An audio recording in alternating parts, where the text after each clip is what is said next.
Channel नैनपथ academy 5।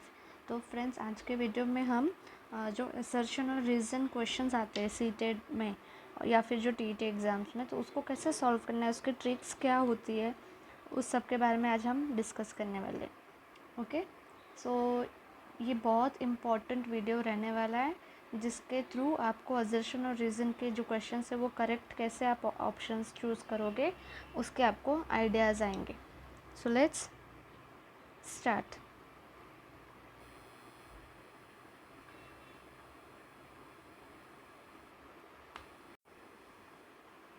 अगर हम discuss करें कि जो एजर्शन और रीज़न है उसका बेसिक स्ट्रक्चर क्या है, ठीक है। पहले हम क्या डिस्कस करेंगे, या फिर हम पहले क्या देखेंगे कि basic structure of assertion and reasoning questions, ठीक है। ये बनाए कैसे जाते हैं बेसिकली, उसके ऊपर हम पहले बेसिक डिस्कशन करेंगे। यहाँ पे दो स्टेटमेंट्स होते हैं। फर्स्ट जो होता है उसको हम बोलते हैं एजर्शन, जिसको हम ए से भी डिनोट करते हैं। उसमें ऐसे स्टेटमेंट दिए रहते हैं जहाँ पे फैक्ट्स गिवन रहते हैं। क्या रहता है? फैक्ट्स जो रहते हैं वो दिए हुए होते हैं, ठीक है, असर्शन में। सेकंड जो पार्ट होता है वो होता है हमारा रीज़न, जिसको हम आर से डिनोट करते हैं। उसमें एक दूसरा स्टेटमेंट दिया होता है, ठीक है, जो कभी कभी एक्सप्लेन करता है पहले वाले को, ठीक है, एक्सप्लेन दिया रहता है, या फिर वाई असर्शन इज़ ट्रू और फॉल्स, या फिर असर्शन के बारे में कुछ बातें दी होती है जो ट्रू हो सकती है या फॉल्स हो सकती है, राइट। ये इन दोनों का जो कॉम्बिनेशन है वो कुछ इस तरीके से रहता है। ए में सिर्फ एक स्टेटमेंट, एक फैक्ट दिया होता है, और जो रीज़न होता है, रीज़न पे सब एक के बारे में बातें दी होती है, ठीक है। या तो एक उसका एक्सप्लेनेशन दिया होता है, या तो फिर वो ट्रू है या फॉल्स है उसके बारे में दिए होते हैं, ठीक है। फिर नीचे ऑप्शंस रहते हैं, ठीक है। नीचे हमें ऑप्शंस दिए होते हैं जो कि कुछ इस तरह होता है। हम ABCD के हिसाब से जाएंगे जैसे एग्ज़ाम में दिए होते हैं, ठीक है। ए में वो बोलते हैं कि both A and R true, मतलब दोनों ही स्टेटमेंट ट्रू है, ठीक है। इसका ये हुआ हाफ आगे दिया होता है, और ट्रू के साथ साथ आर जो है वो करेक्ट एक्सप्लेनेशन है ए का, ठीक है। ऐसा भी स्टेटमेंट देता है, मतलब यहाँ पे हमको दोनों जो चीज़ है वो चेक दोनों दी होती है, तभी हम ये ऑप्शन के साथ जाते, ठीक है। सेकंड हमारा कुछ ऐसा होता है, both A and R true, मतलब दोनों रीज़न और असर्शन ट्रू है, but R is not explanation of A, मतलब आर जो है वो एक्सप्लेनेशन नहीं है ए का, ठीक है। ये हो गया हमारा option number B. Option number C ऐसा होता है जिसमें बोलते हैं A is true but R is false, मतलब ए ट्रू है बट आर फॉल्स है। मतलब अभी यहाँ पे सिर्फ कोई एक की बात कर रहे हैं, एक ही सही है, एक गलत दिया हुआ है, ऐसे बात हो रही है। और लास्ट ऑप्शन में होता है कि ए इज़ फॉल्स, मतलब असर्शन जो है फॉल्स है, लेकिन रीज़न जो दिया है वो ट्रू है, ठीक है। ये चार ऑप्शंस हमें दिए होते हैं। तो ये बेसिकली स्ट्रक्चर हो गया असर्शन और रीजनिंग का, ठीक है। अभी मैं आपको कुछ रूल्स बताती हूँ, उसको सॉल्व कैसे करते हैं। हमारा स्टेप 2 है गोल्डन रूल टू सॉल्व, ठीक है। स्टेप नंबर 1 हम देख रहे हैं अभी। स्टेप नंबर 1, इसमें हमको क्या करना है, चेक करना होता है कि जो असर्शन है अलोन, मतलब हमें सिर्फ जो असर्शन का सेंटेंस होता है उसके ऊपर ध्यान देना है, ठीक है, ये जो स्टेप 1 होता है उसमें असर्शन के ऊपर ध्यान देना होता है। जब हम ध्यान देते हैं यहाँ पे तो हमें ये चेक करना है कि जो हमारा असर्शन है, ठीक है, इज असर्शन, अभी ये बेसिकली कौन से क्वेश्चंस में दिए होते हैं, सीडीपी और साइंस में दे के रखते, राइट, और कभी कभी एसएसटी वगैरह उसमें भी दे के रखते। तो जब साइंस की बात करते हैं तो वो साइंटिफिकली क्वेश्चंस पूछते हैं, जब पेडागोजी सीडीपी में जब आते तो वो पेडागोजी पे क्वेश्चंस पूछते हैं, राइट। तो यहाँ पे आपके जो कंसेप्ट है, आपका जो सब्जेक्ट है, उसके ऊपर डिपेंडेड क्वेश्चंस रहते हैं, राइट। सो असर्शन का जो टॉपिक दे के रखा है, जो कंटेंट के हिसाब से सही है क्या, ये हमें चेक करना है, ठीक है। फॉर एग्ज़ाम्पल अगर हम बात करते हैं फ़ोटोसिंथेसिस की, तो फ़ोटोसिंथेसिस किसके रिलेटेड है, प्लांट्स के रिलेटेड है। तो वो रिलेटेड चीज़ें दी है क्या असर्शन में, वो हमें चेक करना है, ठीक है। अगर इफ़ नो, मतलब अगर आपका जो असर्शन है वो रॉन्ग है, या फिर जो भी आपको लगता है कि नहीं इसमें कुछ गड़बड़ है, तो ऐसे टाइम पे आप जो है एलिमिनेट कर दोगे ऑप्शंस को जहाँ पे ए एंड बी है, ठीक है। अगर आपको लगता है आप यहाँ पर ही आपको अगर डाउट हो जाता है कि नहीं ए गलत दिया हुआ है, तो जो हमारा ऑप्शंस ए और बी हमने देखे ना, ये देखो जो ये हमारे ऑप्शन है ए और बी, उसको आप तुरंत कट कर दोगे। मतलब अगर एक ही गलत दिया हुआ है तो दोनों की हम बात ही नहीं करेंगे, ठीक है। ऐसे टाइम पे ये एलिमिनेट मतलब ऑप्शंस को हटाना कैसे, एक एक करके उसकी तरफ हमें लेके जाता है, ठीक है। सो अगर हमारी फर्स्ट स्टेप क्या है, अगर असर्शन हमें चेक करना है, अगर वो राइट रहा तो हमें आगे उसके रिलेटेड क्या दिया है उसके ऊपर जाना है, और अगर रॉन्ग रहा तो तुरंत आपको जो है एलिमिनेट कर देना है ऑप्शन नंबर ए और बी, ठीक है। अब चलते हैं स्टेप 2 की तरफ। स्टेप 2 क्या बोल रहा है कि अभी हमारा असर्शन चेक हो गया, अभी हम क्या चेक करेंगे, रीज़न को। अभी सिर्फ हमें रीज़न के ऊपर ध्यान देना है। मैं अलोन यहाँ पे वर्ड यूज़ करूँ, मतलब अभी आपको भूल जाना है थोड़ी देर के लिए कि आपने असर्शन में क्या पढ़ा, ओके। सो अभी आपको सिर्फ रीज़न पे ध्यान देना है। अभी reason again first is reason, जो भी रीज़न दिया हुआ है वो करेक्ट है क्या, वो आपको चेक करना है, ठीक है।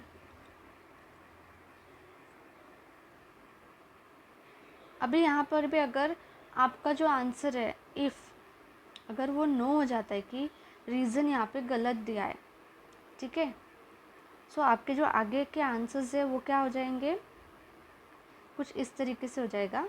आपको पता चल गया अभी कि आर जो है ये फॉल्स है, राइट।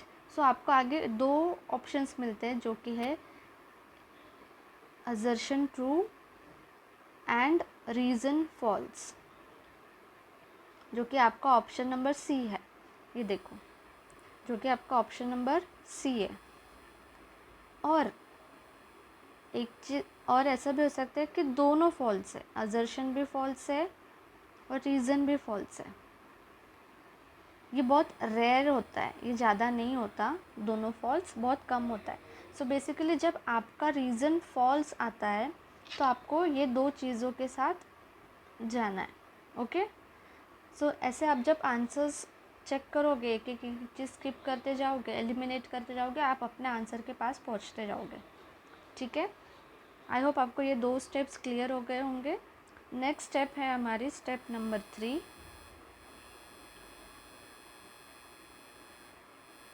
अभी हमने चेकिंग कर लिया दोनों का, अभी हमें क्या चेक करना है, इन दोनों का कनेक्शन क्या है वो चेक करेंगे, ठीक है। हम चेक करेंगे कि इन दोनों का कनेक्शन क्या है। बहुत सारे जो कैंडिडेट्स है वो यहाँ पर ही मिस्टेक कर जाते हैं, उनको कनेक्शन रिलेट ही नहीं करते आता, और कनेक्शन आप तभी चेक कर पाओगे जब आपका कंसेप्ट जो है वो क्लियर हो, ओके। सो अभी यहाँ पे हम देखते हैं, अगर आपका जो स्टेटमेंट है वो अगर दोनों ट्रू है, मतलब आपका ए भी ट्रू है और रीज़न भी ट्रू है, असर्शन भी ट्रू है और रीज़न भी ट्रू है, तो ऐसे टाइम पे आपको नेक्स्ट स्टेप पे जाना है। मतलब ये आपका हो गया और आपकी नेक्स्ट स्टेप क्या रहेगी कि चलो ये दोनों तो ट्रू है, अभी हमको पता चल गया है। नेक्स्ट स्टेप ये रहेगी कि does reason really explain assertion, मतलब जो रीज़न दे के रखा है वो असर्शन को एक्सप्लेन कर रहा है क्या, वो हम चेक करेंगे। ठीक है, अगर यहाँ पे आपका आंसर आता है कि हाँ ये एक्सप्लेन कर रहा है, तो आपका ऑप्शन नंबर ए आंसर हो जाएगा यहाँ पे। ठीक है, और अगर आपको लग रहा है कि नहीं ये एक्सप्लेन नहीं कर रहा बट दोनों जो स्टेटमेंट्स है वो करेक्ट दिए, तो ऐसे टाइम पे आपका जो ऑप्शन है वो बी हो जाएगा। ठीक है, ये देखो हमने फर्स्ट में ये डिस्कस किया था ना, ऑप्शन ए क्या है कि both A and R true, A और जो आर है वो दोनों ट्रू है, और आर जो है वो करेक्ट एक्सप्लेनेशन है ए का, राइट। और बी ऑप्शन क्या था कि both A and R are true, दोनों ट्रू है बट आर जो है वो एक्सप्लेनेशन नहीं है ए का। समझा? ठीक है, आई होप आपको यहाँ तक अभी समझ में आ गया होगा। हमने जो 3 स्टेप्स देखे वो 3 स्टेप्स इजीली आपको अभी समझ में आ गए होंगे। ठीक है, सो यही 3 स्टेप्स के ऊपर पूरा जो असर्शन और रीज़न क्वेश्चन होता है वो सॉल्व होता है। ठीक है, अभी हम नेक्स्ट यहाँ पे हमारे जो तीनों इम्पोर्टेंट रूल है, गोल्डन रूल के स्टेप्स कंप्लीट हो गए। अभी हम चलते हैं थर्ड पार्ट पे, जो असर्शन और रीज़न के लिए बहुत इम्पोर्टेंट है, जिसमें मैं आपको अभी ट्रिक्स बताऊँगी। ठीक है, सो ये थर्ड पार्ट में अभी हम डिस्कस करेंगे सुपर इजी ट्रिक्स। ठीक है, या फिर आप शॉर्टकट भी बोल सकते हो कि इसको कैसे सॉल्व करते हैं। ठीक है, अभी यहाँ पे हमने देखा कि 2 स्टेटमेंट दिए रहते हैं, असर्शन और reason, right.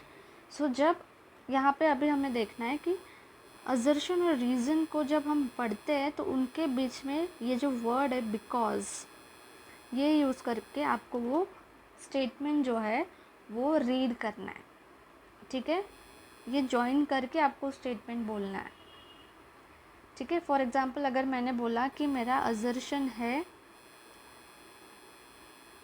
Plants gives us oxygen, और रीज़न है plants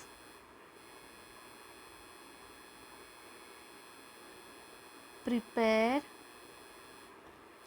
oxygen when the process of photosynthesis happens। ठीक है, मैंने एक रैंडम एक स्टेटमेंट यहाँ पे लिख दिया। अभी मेरा ए जो है असर्शन जो है वो मैं बिकॉज करके रीड करके आगे पढ़ूँगी। जैसे कि मेरे को ए में बोल के रखा है plants give us oxygen, plants जो है वो ऑक्सीजन देता है because plants prepare oxygen when process of photosynthesis happens, plants जो है वो ऑक्सीजन प्रिपेयर करते हैं जब फोटोसिंथेसिस होता है। सो बिकॉज वर्ड यूज़ करने से मुझे फर्स्ट का एक्सप्लेनेशन मिल रहा है, राइट। बिकॉज वर्ड यूज़ करने से मेरे को लॉजिक मिल रहा है, फर्स्ट जो स्टेटमेंट है उसका कनेक्शन मिल रहा है, राइट। सो ऐसे आपको यूज़ करके ये चेक करना है। सो अभी जब आप ये चेक करोगे तो या तो आपको इसका कनेक्शन मिल जाएगा या तो कनेक्शन नहीं मिलेगा। ठीक है, तो इस तरीके से अगेन आप जो है आपके ऑप्शंस है वो एलिमिनेट कर सकते हो आगे। ठीक है, तो ये हमारी एक सुपर छोटी सी ट्रिक दी मैंने आप लोगों को, जिसके थ्रू आप जो असर्शन और रीज़न के क्वेश्चन है उसको इजीली सॉल्व कर पाओगे। अभी फोर्थ पार्ट है, यहाँ पे हम कुछ असर्शन और रीज़न के क्वेश्चंस देखते हैं और हमारे जो हमने स्टेप्स और रूल्स अभी डिस्कस किए उसको यूज़ कैसे करना है उसके बारे में हम देखते हैं। ठीक है, सो अभी हमारा टॉपिक रहेगा types of assertion reason questions. ठीक है, अभी मैं यहाँ पे ले रही हूँ टाइप 1। टाइप 1 ऐसा दिया होता है जो डायरेक्ट एक्सप्लेनेशन दे के रखा होता है। ठीक है, डायरेक्ट एक्सप्लेनेशन जो है वो दे के रखा होता है क्वेश्चन में, ठीक है। सो अभी यहाँ पे एक एग्जांपल लेती हूँ मैं आपको एक्सप्लेन करने के लिए। फॉर एग्जांपल यहाँ पे मेरा असर्शन है प्लांट्स अपीयर ग्रीन, मतलब प्लांट्स जो है उनका जो कलर रहता है वो ग्रीन रहता है, और रीज़न दिया हुआ है क्लोरोफिल रिफ्लेक्ट्स ग्रीन लाइट, ठीक है। अभी देखो हमने क्या देखा था, हमारा जो फर्स्ट पार्ट था उसमें क्या देखा था कि हमें सिर्फ असर्शन रीड करना है। अभी मैंने सिर्फ असर्शन रीड, मैं सिर्फ यहाँ पे अभी असर्शन रीड करूँगी, ठीक है। मेरा असर्शन है प्लांट्स अपीयर ग्रीन, प्लांट्स जो है वो ग्रीन दिखते हैं, सही है स्टेटमेंट। नेक्स्ट है रीज़न, अभी मैं सिर्फ रीज़न पे ध्यान दूँगी। क्लोरोफिल रिफ्लेक्ट्स ग्रीन कलर, मतलब क्लोरोफिल के अंदर ग्रीन पिगमेंट्स होते हैं, इसलिए उसके वजह से जो ग्रीन कलर है वो दिखता है, राइट। सो ये भी स्टेटमेंट करेक्ट है। तो मुझे यहाँ पे दोनों जो स्टेटमेंट है वो करेक्ट मिल गए। तो मेरे ऑप्शन नंबर ए और बी सी डी मैंने आपको बताया था, तो ऑप्शन नंबर ए और बी में से मेरा आंसर है, ठीक है। अभी मेरा जो थर्ड गोल्डन रूल था उसको यूटिलाइज़ करूँगी मैं। ये जो पूरे स्टेटमेंट है उसको बिकॉज वर्ड करके यूज़ करते। चलो, plants appear green because chlorophyll reflects green light, ये एकदम करेक्ट है। तो यहाँ पे मेरा जो आंसर है वो क्या हो जाएगा, ए, क्योंकि मेरा जो रीज़न है वो एक्सप्लेन कर रहा है असर्शन को, ठीक है। सो आई होप आपको यहाँ पे समझ में आ गया होगा। तो ये टाइप 1 था जिसमें डायरेक्ट क्वेश्चंस और डायरेक्ट एक्सप्लेनेशन ऑलरेडी दिए होते हैं स्टेटमेंट में, ओके। अभी हम देखते हैं टाइप 2। टाइप 2 जिसमें बोथ ट्रू दे के रखे होते हैं बट डिफरेंट आइडियाज़, ठीक है। दोनों सही दिए होते हैं बट आइडियाज़ जो होते हैं वो डिफरेंट होते हैं इसमें। तो इसको कैसे सॉल्व करना है ये हम देखते हैं। सो यहाँ पे मैं एक असर्शन लेती हूँ। For examples, metals conduct electricity, metal जो है वो इलेक्ट्रिसिटी कंडक्ट करते हैं, ठीक है। फिर यहाँ पे मैं रीज़न दूंगी, मेटल्स आर शाइनी, ठीक है। अभी अगेन हम वही सेम ट्रिक के साथ ये सॉल्व करेंगे, और यहाँ पे मेरे ऑप्शंस ऐसे रहेंगे ए बी सी डी, ठीक है। जो कि मेरा होता है ए, assertion and reasoning is true but reasoning is correct explanation of assertion. Assertion and reasoning is true but R is not explanation of A. A is true, R is false, A is false, R is true. ये options दिए होते हैं, ठीक है। अभी हम देखते हैं इसको कैसे सॉल्व करना है। सो हमारा, मैं पहले सिर्फ असर्शन रीड करूँगी। Metals conduct electricity, statement correct है, मेटल्स के अंदर इलेक्ट्रिसिटी होती है। रीज़न अभी मैं पढ़ूँगी सिर्फ रीज़न, मेटल्स आर शाइनी, ये भी स्टेटमेंट करेक्ट है, मेटल्स जो है वो शाइनी होते हैं, राइट। अभी मैं इसको रूल नंबर 3 के साथ कनेक्ट करूँगी, मतलब इसमें मेरे को अभी एक्सप्लेनेशन है क्या उस चीज़ का वो ढूंढना है, ठीक है। So metals conduct electricity because metals are shiny. तो यहाँ पे आपको ध्यान देना है, जो इलेक्ट्रिसिटी है वो कंडक्टिविटी के बारे में बात करती है, राइट। और जो शाइनी वाला पार्ट है वो लस्टर के बारे में बात करता है, ठीक है, लस्टर। तो यहाँ पे दो अलग प्रॉपर्टीज़ आ गई है, और जो मेटल्स का एक्सप्लेनेशन है वो भी करेक्ट एक्सप्लेनेशन नहीं है। सो ऐसे टाइम पे मेरा आंसर क्या हो जाएगा, मेरे को दो स्टेटमेंट तो करेक्ट मिल गए थे। सो यहाँ पे मेरा ऑप्शन नंबर बी आंसर हो जाएगा कि दोनों स्टेटमेंट करेक्ट है बट आर जो है वो करेक्ट एक्सप्लेनेशन नहीं है, ठीक है। ये हो गया हमारा टाइप 2। अभी टाइप 3। यहाँ पे assertion is true and reason is false, ऐसे टाइप का भी हम यहाँ पे एक क्वेश्चन देखेंगे। ठीक है, अगेन मैं यहाँ पे एक assertion का स्टेटमेंट लेती हूँ, water boils at 100 degree Celsius, reason is water freezes at 50 degree Celsius. ठीक है, ये दो स्टेटमेंट मैंने देख के रखे। अगेन मेरे ऑप्शंस रहेंगे ए, बी, सी एंड डी। इसको फिर से अगेन हम सेम तरीके से सॉल्व करेंगे।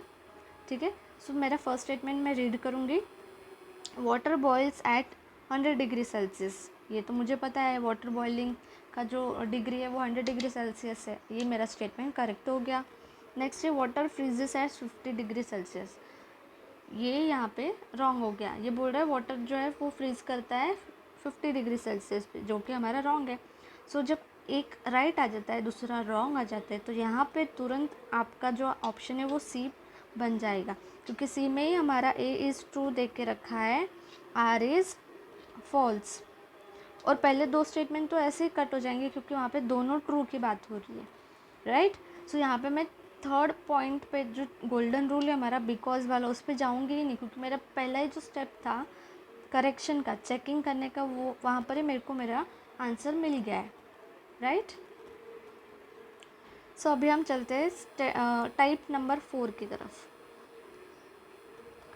टाइप 4 जिसमें असर्शन है अभी फॉल्स, राइट, और रीज़न है ट्रू। सो अभी यहाँ पे एक अगेन ऑप्शंस एग्जांपल लेते हैं। असर्शन में sound travels in vacuum, assertion दिया हुआ है, और रीज़न है sound requires medium to travel। ठीक है, अभी यहाँ पे देखना है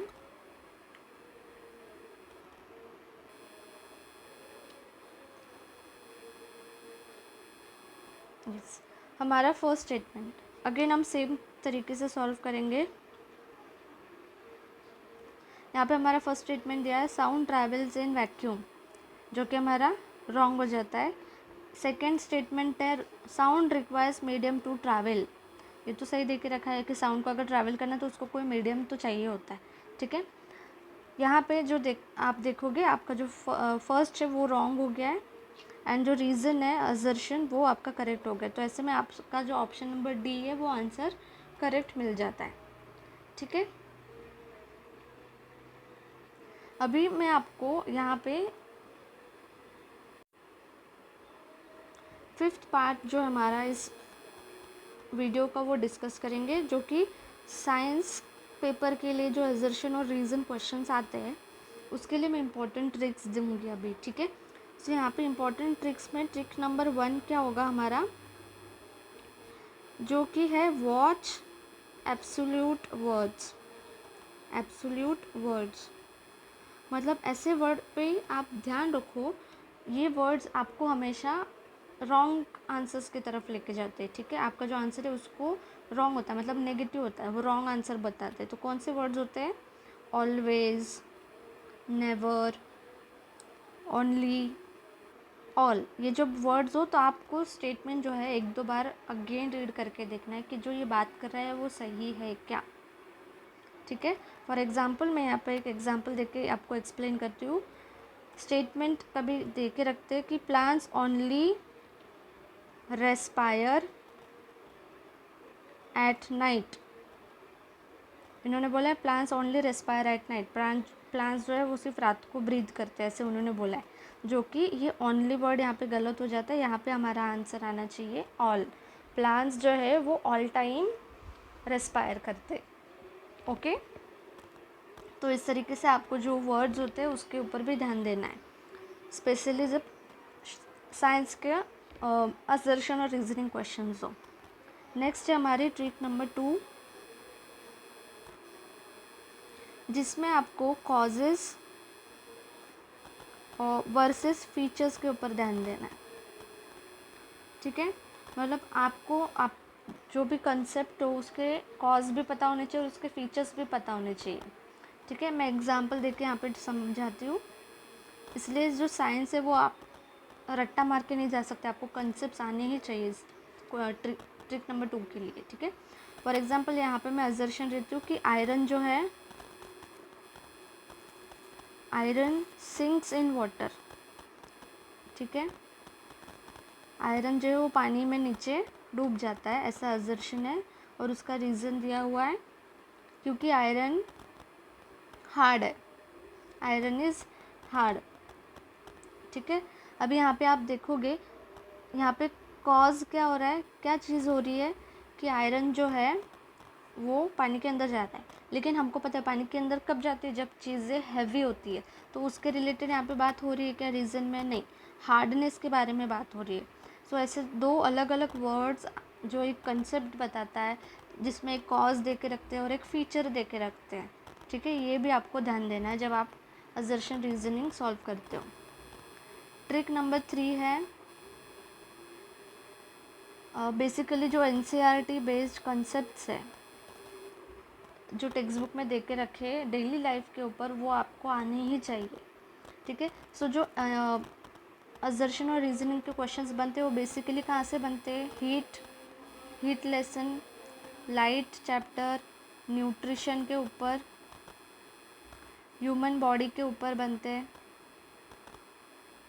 ठीक है, प्लांट्स के ऊपर बनते हैं, फोर्स और इलेक्ट्रिसिटी। यहाँ से बहुत बार जो कि है जो कंसेप्चुअल बेस्ड और क्वेश्चन है वो यहाँ से बनते हैं। ठीक है, सो आपको ये याद करना है और ये जो लेसन्स है वो अच्छे से रीड करके जाना है, क्योंकि वो लेसन्स के अंदर ही बहुत सारे असर्शन रीजनिंग दिए होते हैं।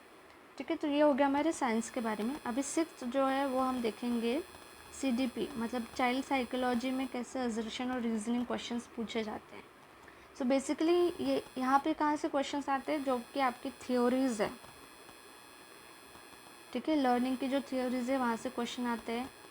इंक्लूसिव एजुकेशन जो टॉपिक है वहाँ से असर्शन रीजनिंग के क्वेश्चंस आते हैं।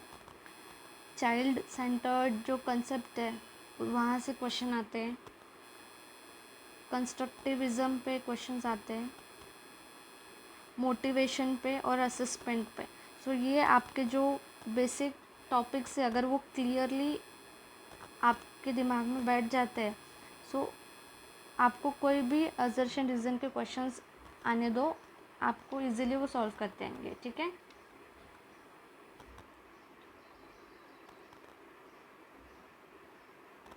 सो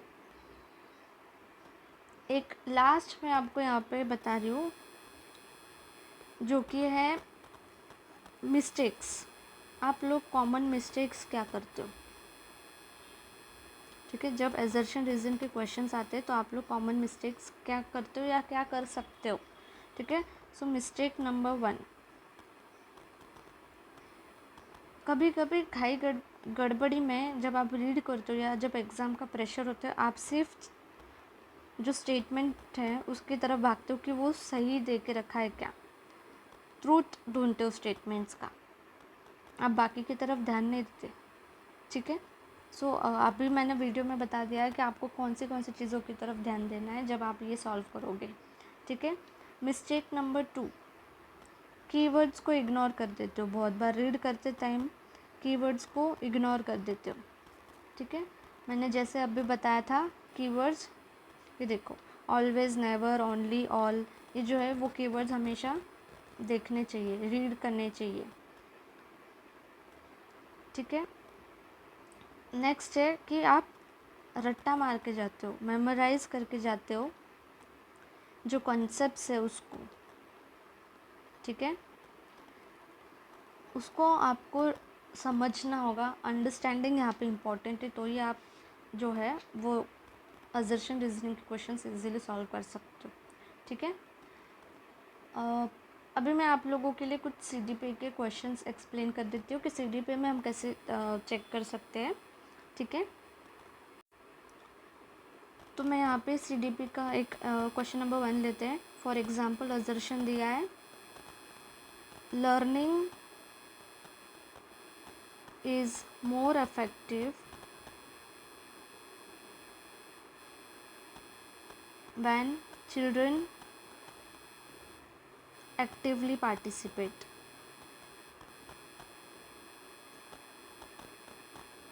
ठीक है, यहाँ पे रीजनिंग दिया है, चिल्ड्रन लर्न बेटर थ्रू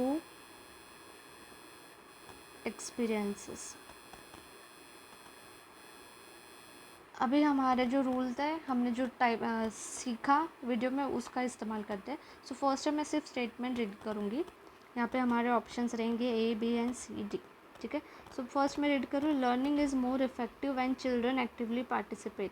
मतलब लर्निंग जो है वो बच्चों के लिए तब उपयुक्त रहेगा जब वो एक्टिवली वहाँ पे पार्टिसिपेट करके वो चीज़ें सीखेंगे।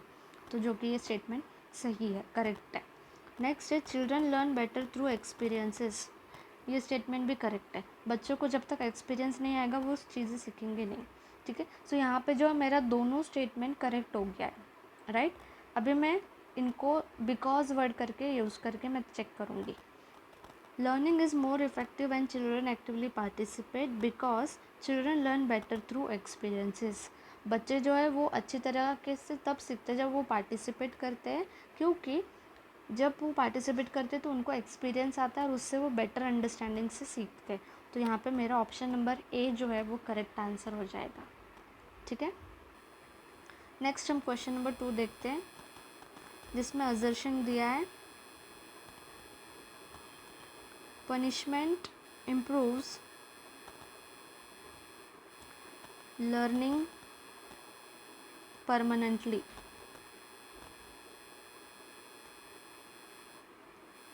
रीज़न दिया है, fear increases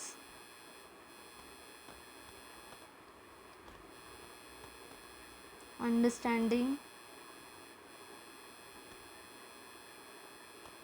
of concept।